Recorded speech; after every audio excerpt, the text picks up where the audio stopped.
Finalizando quase a lição desse trimestre, vamos para a lição de número 11, faltando aí apenas mais 2 sábados para chegarmos ao ponto alto da lição desse trimestre, o encerramento da lição desse trimestre, que é o final do grande conflito.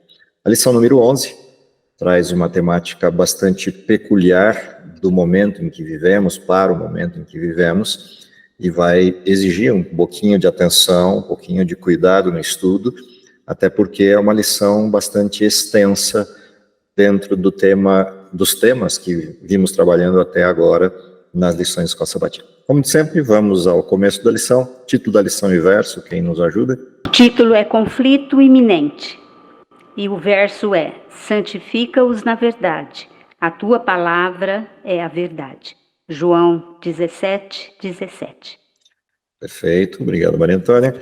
O título da lição traz um posicionamento temporal. Afinal de contas, um conflito iminente significa um conflito que está por acontecer logo mais. Esse tempo, essa perspectiva temporal da iminência do conflito, da proximidade desse conflito, ela tem 2 aspectos. Um geral, no sentido profético geral, quando a gente observa o desenho desde o final do período de domínio medieval, desde o período do final da profecia de Daniel, dos 1260 anos de domínio absolutista cristão, profecia de Daniel 7:25, até os dias de hoje, nós temos um contexto a partir dessa profecia, que é o que aconteceria com aquele poder que foi dominante durante um longo período de tempo, caiu diante de uma atuação aparentemente sem intervenções e é restaurado um pouco mais à frente na versão seguinte da profecia apocalíptica, que é o texto de Apocalipse capítulo 13. Quando a gente observa o contexto dessa profecia, no sentido geral, o conflito iminente é, a partir da queda desse poder, no futuro aconteceria de novo a sua ascensão e um conflito final.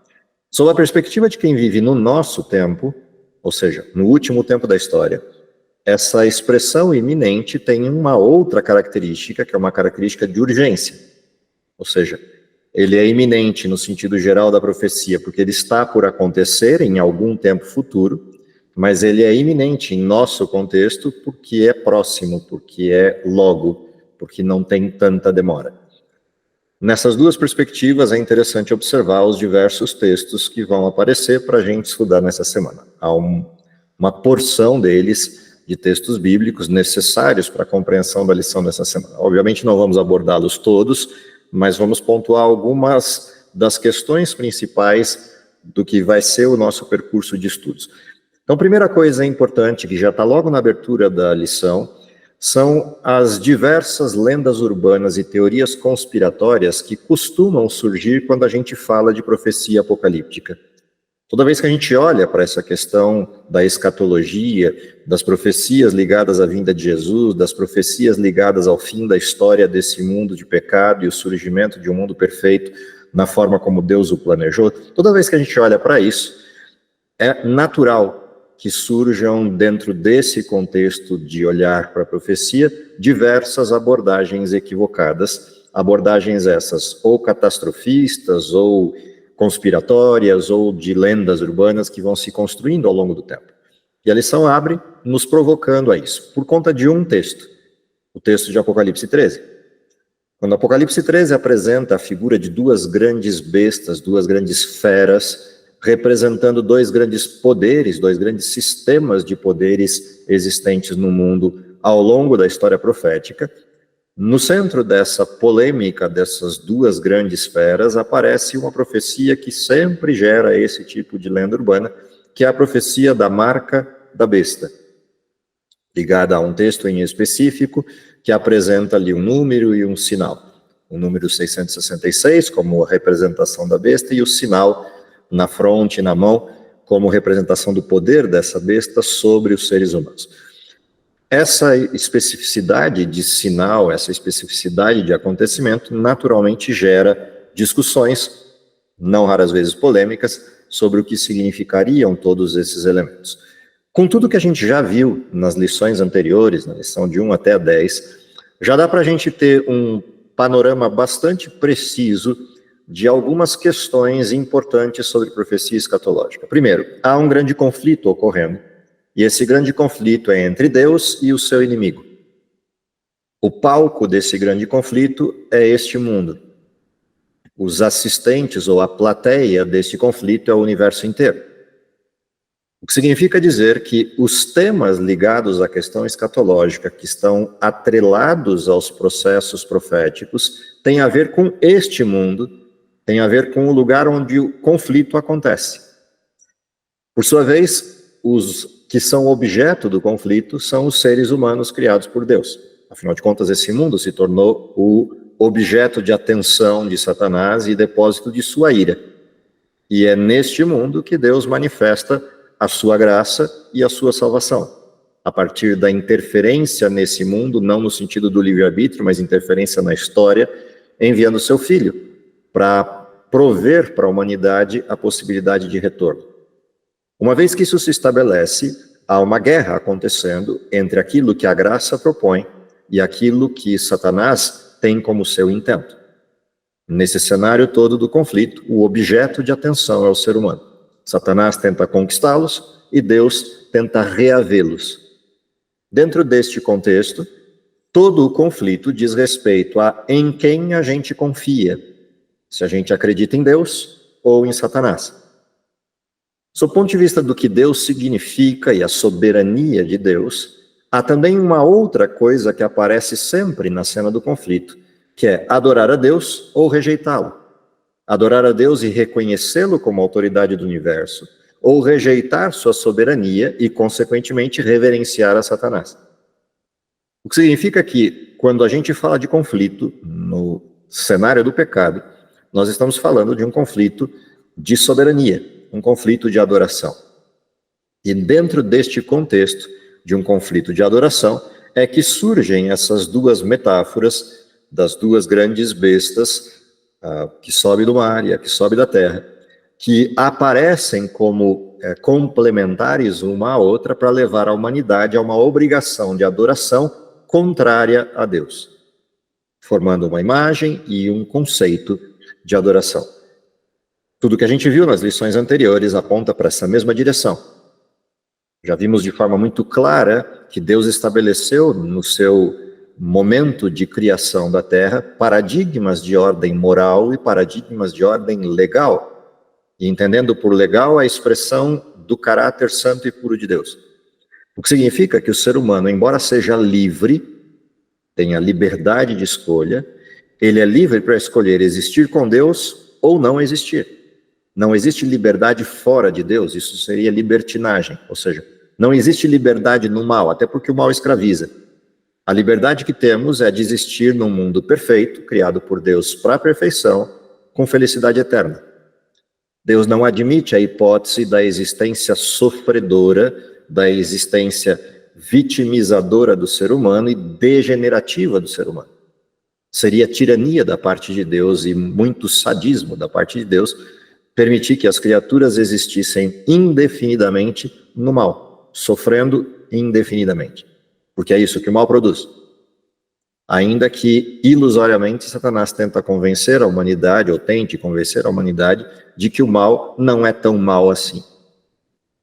O fato é que esse conflito, essa divergência de ideias e de sistemas, tem no centro dela uma decisão para ser tomada pelo ser humano, em qual dos dois pontos ele vai se ancorar. Se na ideia e no caráter de Deus, ou nas propostas ilusórias de Satanás. Quando a lição propõe uma crise iminente, propõe um conflito iminente, o que de fato vem pela frente é o empoderamento dos sistemas manifestos do pecado no mundo para forçar a humanidade como um todo a desistir de Deus. Como isso se processa?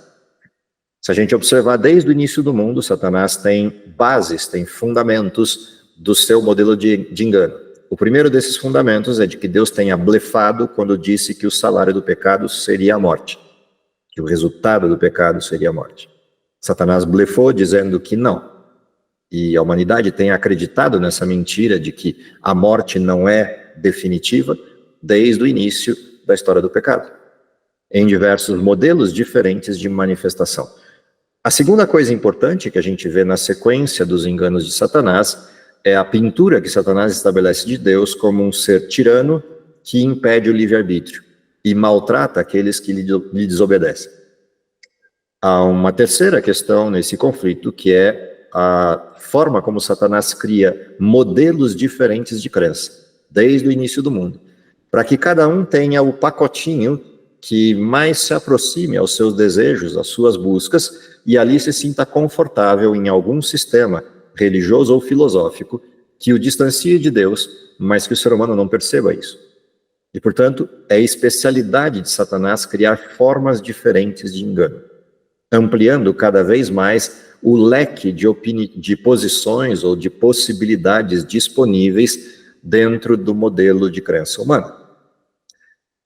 O interessante de tudo isso é que houve um momento na história bastante particular em que Satanás exalta um modelo de poder sobre todos os demais. E esse modelo domina a Terra por um bom espaço de tempo. Esse mesmo modelo de poder, Satanás buscará revitalizar no futuro para repetir a dose do que foi o período medieval, porém com alguns aprendizados daquele período. Obviamente, Satanás vai aprendendo com seus erros e testando novas fórmulas para ver se alguma delas dá certo e ele consegue vitória sobre Deus. E neste contexto, a descrição que o livro de Apocalipse faz da revitalização desse poder traz algumas dessas características. A primeira coisa interessante, quando a gente vai percorrendo a lição dessa semana, ao entender qual é o desenho da crise, qual é a base desse modelo fenomenológico da crise, quando a gente vê a manifestação do dragão empoderando os seres humanos que lhe servem na forma de governos, reinados ou sistemas religiosos, quando a gente vê o dragão atuando sobre todos eles na tentativa de ataque ao povo de Deus, ao revitalizar aquilo que foi o período medieval, ou seja, depois da queda dos 1260 anos, ao revitalizar esse poder e fazê-lo crescer novamente, Satanás toma o cuidado, na sua ação, de aliar esse poder a um outro paradigma distinto daquele que foi o medieval. No período medieval, se a gente observa com calma, o poder religioso se junta com o Estado, formando uma estrutura de domínio absoluto, governando a humanidade de forma direta. Quando a gente observa Apocalipse 13, o contexto de Apocalipse 13 mostra um outro desenho. Ali aparece a primeira besta que foi ferida mortalmente. Depois a sua ferida é curada e ela começa a se fortalecer, mas o que lhe dá poder não vem dela. O que lhe dá poder vem de fora de uma segunda besta, descrita também em Apocalipse 13 como uma besta que sobe da terra.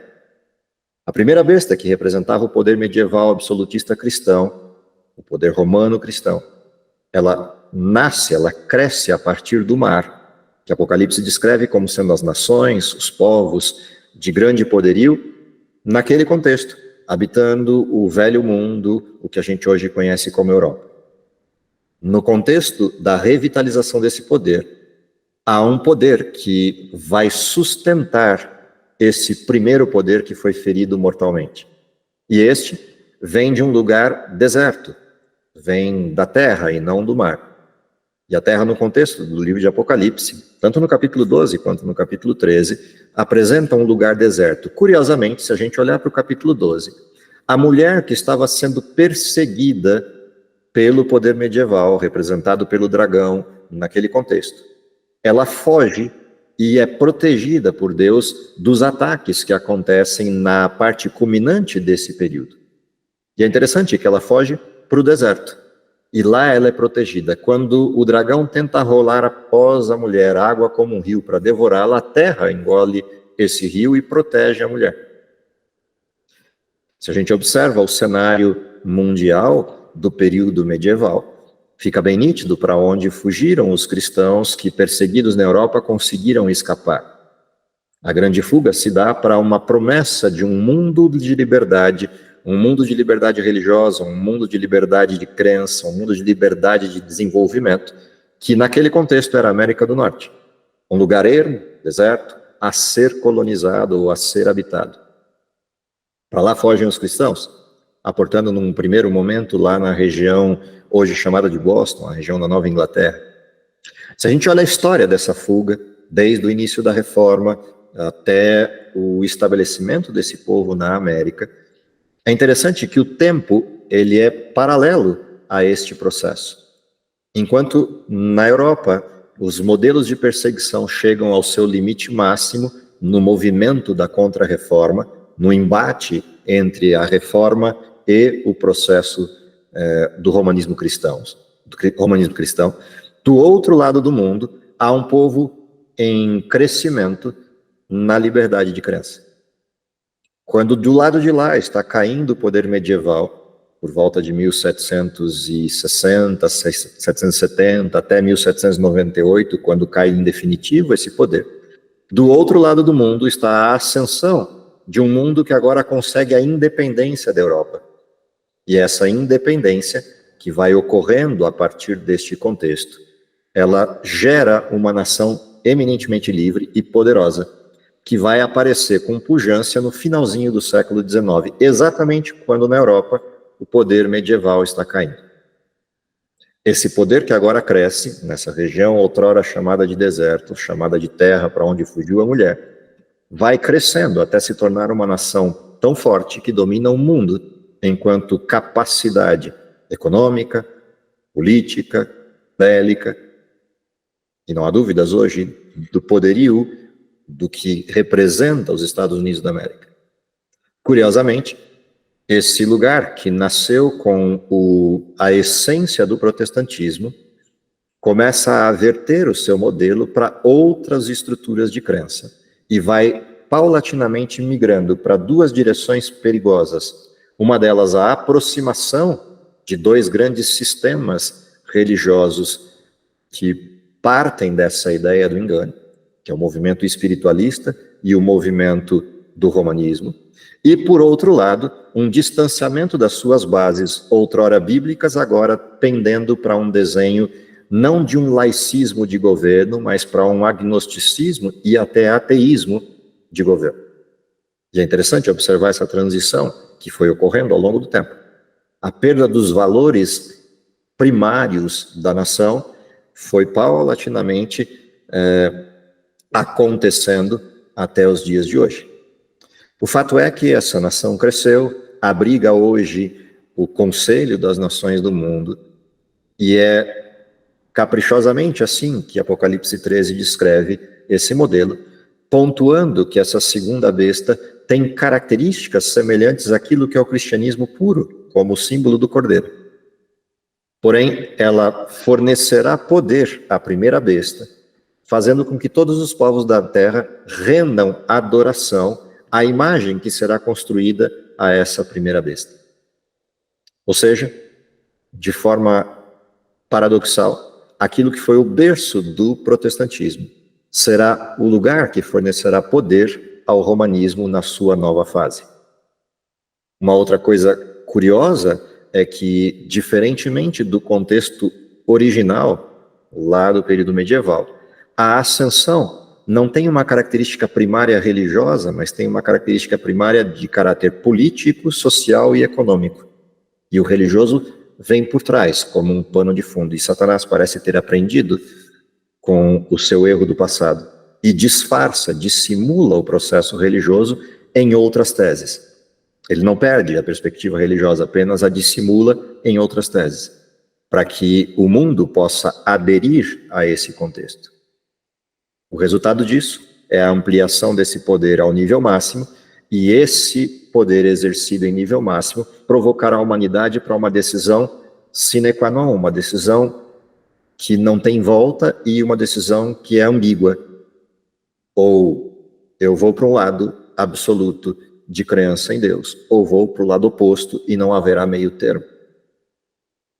Tão caprichosa é essa cena que, montada na metáfora, ela aparece como um selo, um sinal que é posto na fronte e na mão direita, representando duas coisas bastante preciosas ao ser humano criado por Deus: seu livre-arbítrio, representado pela fronte, e sua liberdade, representada pela mão direita. Liberdade essa que lhe permite exercer atividades, trabalhar, comprar, vender, ser um cidadão do reino de Deus. Liberdade essa que será tolhida do ser humano, seja pela força, pela imposição, seja pelo convencimento e adulteração do pensamento. E o ataque virá nessas duas direções. Por outra via, há um grupo que persiste ao lado de Deus, e esse grupo que persiste ao lado de Deus é descrito também, tanto no capítulo 12 de Apocalipse quanto no 14, como sendo um remanescente fiel. E esse remanescente fiel tem duas características primárias: guardam os mandamentos de Deus, mantém o testemunho de Jesus. É contra estes que todo esse poder se levantará num desfecho do conflito final. O que a gente vai ter oportunidade durante essa semana é de olhar um por um desses elementos simbólicos, perceber a forma como esse conflito vai se desenhando, mas há algo que deve sempre manter nossa mente bem direcionada. Primeiro, o fato de que nenhum dos textos apocalípticos descreve como essas coisas vão acontecer. Eles descrevem o que vai acontecer. E, portanto, nós não deveríamos gastar e nem perder nosso tempo tentando adivinhar como as coisas vão ocorrer. O que nos importa é descobrir o que vai acontecer, porque isso está escrito.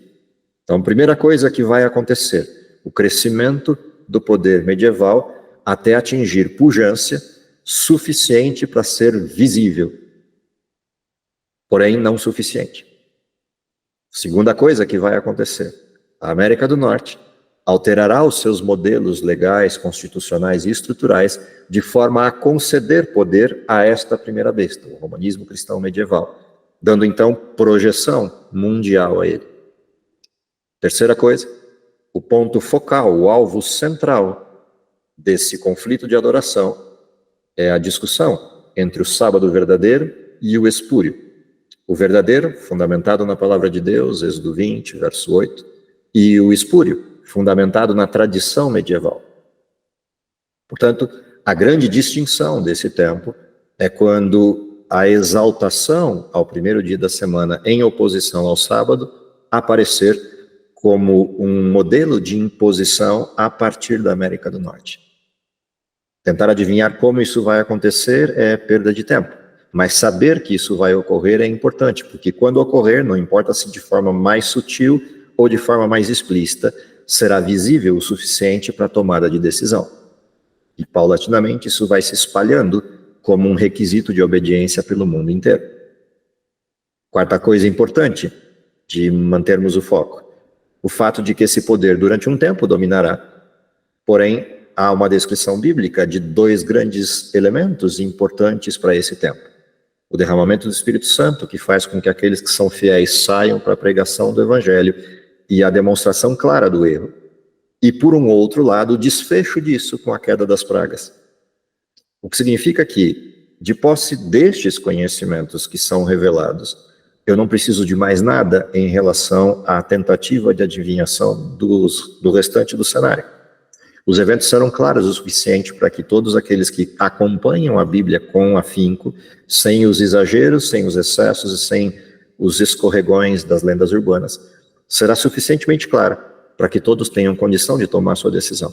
E, portanto, o aprofundamento no estudo dessa semana deve estar focado nisso, em qual é a forma como Deus atua com os seus filhos, quais são os eventos que Deus descreveu que vão acontecer, mas sem nos preocuparmos com os detalhes do como esse processo se dará, porque isso não está revelado, e a gente vai descobrir quando acontecer, porque o que importa não é isso, o que importa são os fatos. São aquelas coisas que a gente sabe que vão ocorrer. Que Deus nos abençoe, que na revisão do estudo dessa semana, em primeiro lugar, a gente possa manter o foco, em segundo lugar, entender quais são os tipos de preparos que, como filhos de Deus, devemos fazer desde agora para este enfrentamento. Preparos esse que tem a ver com a comunhão com Deus, o aprofundamento do conhecimento da sua palavra e, principalmente, o despertamento como remanescente da pregação do Evangelho. Que Deus abençoe vocês e a mim durante o estudo dessa semana. É o meu desejo para todos nós. Vamos orar? Querido Pai que está nos céus, te agradecemos pelo dom da vida, te agradecemos porque, apesar de todas as circunstâncias e dificuldades Impostas pelos enganos e manejos de Satanás, temos a certeza de que tu vais à frente de todas essas coisas e já tens para nós preparados caminhos e defesa em cada uma dessas circunstâncias. Dá, Senhor, que possamos confiar em Ti, tomarmos decisões ao Teu lado e, principalmente, aprofundarmos nosso preparo de comunhão, estudo da palavra, para que estejamos prontos para o enfrentamento final. Dá, Senhor, que possamos ser contados entre os salvos, é o que lhe pedimos por Jesus. Amém.